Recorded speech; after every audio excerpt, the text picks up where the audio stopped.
Very good morning to you children. Here is your social studies teacher with a new topic, that is Industrial Revolution from chapter 8 part 1. It is very interesting topic. Actually this is a new topic, totally you never heard this. Very interesting stories also there in this.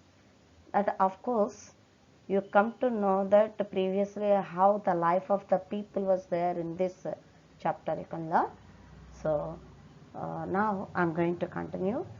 The topics which are covered in this chapter are increasing control of traders, beginning of Industrial Revolution, 1752, 1850 AD, James Watt's invention, factory system of production, the experience of a 19th century child worker inside early factories, sources of energy and industrial development, transport revolution, trade in industrial products. So now I'm going to start increasing control of traders. During 1580 to 1880, the trade between the countries in America, Europe, Africa, Asia increased manyfold, means many times. Between these 300 to 400 years, totally the trade was increased between or among the America, Europe, Africa and Asia many times. Among that, textile trade was totally expanded. Totally, that means more and more it's increased. Now, European traders began to use putting out system. At the time of textiles, European traders started that putting out system. What is putting out system? A system by which the European traders gave advance to the small farmers and artisans to produce the textile goods. Here, these European traders have given advances to the small farmers and artisans to produce textile goods. That means one person they used to provide the advance to produce the product. During this period, income from farming, that means agriculture, was very low. So many peasants were already losing their farming. Of course, the farmlands they are losing because of the loss, and they are losing the grazing land also. Grazing land means which is useful for food for the animals. So both they are losing. So they were tired actually. When they were doing the agriculture, the incomes were low. They are losing their lands. So they paid interest to do the other works. They were in search of that. Therefore, doing textile work helped them. At that time only they searched that and they took up the textile work, and that helped for them in their living conditions. Improvement is that. Under putting out system. What is the putting out system? Here, a cloth trader of the Britain purchased the cotton from supplier. He used to purchase cotton from one person. Then it's taken to the another person to get the thread, spinner. Who thread means yarn. Who makes the yarn? Spinner. Then that yarn was taken to the taken by the trader to the next person, that is to weaver to weave the cloth, and that cloth was taken to the fullers, means to make it straight. Then finally it was taken to the dyers to give the color, means 4 stages it took place. One is to spinner. First cotton was taken to spinner, and from there to that yarn was taken to the weaver to weave it. After weaving goes to fullers, then dyeing the colors. So at last the trader used to get the cloth, that he sold it in the market. These different activities could be done in different parts of the country. Means one spinning work one part, and weaving work another part of the country, like that all the works completed. But all these works to complete, it took lot of time for the trader, means he has to face that burden to move from one place to another place. But all the finishing works, whatever it is there after finishing the dyeing and all, totally last final finishing touch is done in the London before selling that into the market. The final final one completed in the London. So textile goods were produced by a large number of producers. Those were controlled by the traders. Actually, spinners, weavers, dyers, all these are there. These all works were done by many of the people, but these many artisans were under the control of traders. So there was no system of factory. At that time, factory system was not there. The trader used to go to one person to another person to complete his work. So all the different productions, aspects of producing a cloth did not happen in the same place, but in different areas or different houses the work was completed. Each trader engaged 20 to 25 craft persons at each stage of the production. So the trader have, suppose, under his control 20 to 25 spinners, even 20 to 25 weavers, 20 to 25 dyers. Like this, each work, 20 to 25 workers were engaged for the traders. Means under the traders' control, these persons were there. After some time, what happened? The traders brought together the craft persons. This became very problematic for the traders. Then what they have done? They brought all these spinner, weaver, dyer, all those to one roof. And actually they brought their own tools when they are coming to that roof. Of course, to the trader, they used to bring their own tools, and those tools, whatever the raw material is provided by the trader, as per the requirement of the trader, they used to provide that finishing product. So they did not have to go to each one's home. The trader no need to go to each house. They all brought into his place only. Then he used to explain the each and every person whatever it is necessary for him. So like that, whoever, those all brought under one roof, and that was called small workshops. Those actually all together they worked in that place now. That's why those are called small workshops, and those were called actually manufactories. Okay, and the craftsmen brought their own tools and worked with raw material, whatever given by the trader, and whatever it is required, that they used to provide the product.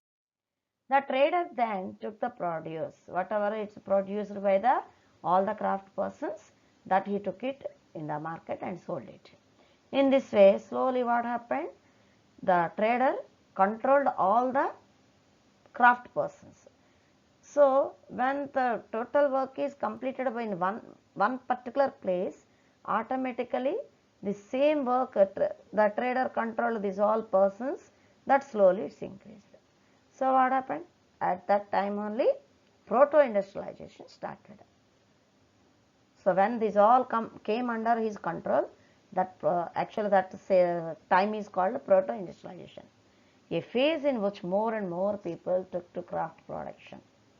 More and more people were brought to produce the textiles, and those traders established control over the workers. Actually, when these are all came under one person's control, of course, these became workers, and the traders control these workers. A large market for craft production developed across the world. Slowly, as per the demand, improvement was there. As per the improvement, the traders mostly controlled these all workers. Means these all workers came under totally under the control of traders. Beginning of Industrial Revolution, that is 1750 to 1858. In about 1750, missions and steam power started. Slowly increased to produce the goods. What for the steam engine and mission started? To produce the goods, to move the goods, and that is from the people from one place to another. Of course, trains, ships, these are also started. Even to produce the goods means industrially, of course, industrial production also started, missions to run. So several people living in villages, when the missions improvement is there, many of the people, those who are living in the villages, they move to towns and cities to get the work. So today we are using many missions in our daily life. Means in 1750 it started the missions, but at present Totally development is there. Many missions we are using in our daily life to produce so many. Of course, we are using the goods that those are produced by the missions. For example, we have in our house many missions: washing machine, fridge, gas stove, mixie, grinder. Of course, so many are there. Those are all, of course, made by missions only. Even some other products we are using which are produced by the missions. This was the beginning of mission age in the Britain. When the mission production started, it is called the beginning of the mission age. How it started, why it started? Actually, when the demand for the cloth is increasing, many times they are producing in the manufactories. Even it is more and more they are selling also, demand was there. At that time, the artisans were there, those are totally wondering how they can increase the production. As per the demand, how they can increase. So, some of them, they started to thinking that nowadays there is a great demand for a cloth is there, but we are not able to produce more cloth as per the demand. Besides, the cloth made with our looms is expensive. Means handmade looms are there. Those looms, whatever they are on the looms they are producing, that cloth totally expensive because it's taking time to produce it. If we can make machines, suppose we can get the machines which can spin yarn, that means thread, it can spin the thread, machine only can do that very fast, and it can weave the cloth also, then we will be able to produce more cloth for low cost. Then more people will want to buy our cloth, we can earn more money. If suppose for less cost more production is there, then more and more we can sell it. Automatically we can earn the money, profit will be there. So that the artisans felt it. See, this is the spinning jenny. Actually, this is invented by James Hargreaves. Actually, it produces more yarn, that means thread, with a machine, not with a handmade. But here also, you see this handle is there. We have to utilize our energy. Cleared? So this is the, see, warm and weft threads are there now. This is producing the thread as well as actually this is to produce yarn only. As a result of the pressure of the trade when increased and work, several people attempted making such machines. Pressure of trade and work increased, pressure increased, so automatically what happened? They started to try to prepare, of course, making machines. Then came the long awaited invention, that is only spinning jenny, a machine which could spin lots of yarn in a short time. More yarn it can produce within the less time. However, these machines were very heavy. Actually, the spinning jenny I have seen now, that is heavy, and the artisans thought that but it is very heavy, so it is we are tiring to turn these machines. With hand they are working, they are rolling that wheel, of course rotating, then they became tired. So hands and feet, some of the machines actually they use the feet also to rotate it. So these we are getting tired. How nice it would be if these machines could turn by themselves without using our hands and legs. The machines themselves can turn and they can produce the cloth and all the works can be done. Then it will be easy, no? They felt it. So their dream also became true. The famous invention of James Watt. Actually, what is that James Watt invented? The steam engine, steam power. Okay. James Watt's invention. James Watt was an English craft person, actually English worker, who made machines, and he noticed that steam had so much strength that it could move enormous weight. Actually, you know that steam has a totally power. How it is a strength, how can, suppose you boil the water on stove, when it reaches to the 100 degrees Celsius, then it moves the lid from that, on that vessel, whatever the lid is there, the steam can move that lid also. Means, but by seeing that, he felt that steam also have that total strength. It can move heavy weight items also. So as per that, he invented the steam engine. With this in mind, he made a machine which would run with the help of steam and would not need to be driven by the men or the animals, which cannot be, no need of the driven by men or animals, no need of the persons or animals, only machine can make it with the steam. So he showed his invention to, he invented that he shown to that one of the industrialists. He is called the Matthew Boulton, and James Watt and Matthew Boulton, both of them entered into a partnership to make the steam engines, such machines.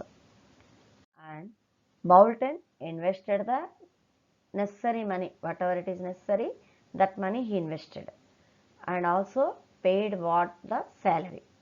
Lot of money is because rich person, he invested the money and that he paid the salary to the Watt. Watt made the steam engine. Okay, his main motto is to prepare the machines. Boulton invested. So the understanding between them was that if they made profit, suppose they have some understanding, whatever the profit they are getting, 2/3 of the profit was taken by Boulton, 1/3 of the profit was given to the Watt. So the two, both of them together made a large number of steam engines, and they sold them, made that huge profits. More and more profits they got it. So once it became clear that machines could be made to run on steam, then such machines came to be made for all kinds of the work, not only for one work, for many works they used that steam power. That is the spinning, weaving, making iron tools, driving vehicles, ships, this all they made with the use of steam power. See, this is actually starting of that steam engine, and these are the two tools are there, means as per that wheel, no need of the human power. These two handles are there now. As per this energy, it's when the steam power is producing, this is using to rotate the wheel. See, with the steam power, trains also, locomotives, that means engines, train engines also started to run. Of course, they have used in the ships also, trains also, the steam power. Factory system of production. During 1750 to 1850, a new system called the factory system emerged. That is, in one place, so many machines, so many people used to work. In the place of simple tools and manual power, new machines, steam power also came to increasing. Production was now carried on a place, means all those new machines, steam power and all established. So here the production was started. That place is called factory. Hundreds of workers were brought together to work in these large factories. More and more people came. Machines also became very important in the place of small tools or small hand looms. First they prepared, no. Even spinning jenny also not necessary at that time. All the works were done by machines only. They produced goods on a very large scale, means more machines, large machines, more people are there, more machines, more it is producing. So more production was there, sales also there. All facilities for production were owned and managed by the individuals. All these works to produce goods, he only used to bring the machines, he used to purchase the machines, purchase the raw material, and one of the place he established that factory, that place, all those whatever it is there, totally the investment was taken by one person. Those persons are called capitalists. Capitalist means one who invests money in produce the product and can gain the profit. So they invested money to bring the workers, raw materials, machines, everything, whatever it is belonged to the owner of the factory, from raw material to machine to finished product. Unlike in guild system, workers worked for wages. Guild system means actually an association. means one group of people, they used to complete one of the products, suppose one of the work to produce it. But here it can't be continue that guild system, because suppose dyeing is there, only dyers have one association, they have to uh, do that dyeing work. It can't be done like that. So the workers worked for salaries, wage means salary, and did not own things that they produced. Before they have their own things, own tools, but now they don't have any own items or own things. Whatever they produce, that goes to the capitalist or the owner. The early factories were dreadful places to work. Actually, earlier whatever the factories were established, those are all became totally dreadful, means totally dangerous places to work, means the conditions and those all became totally worst.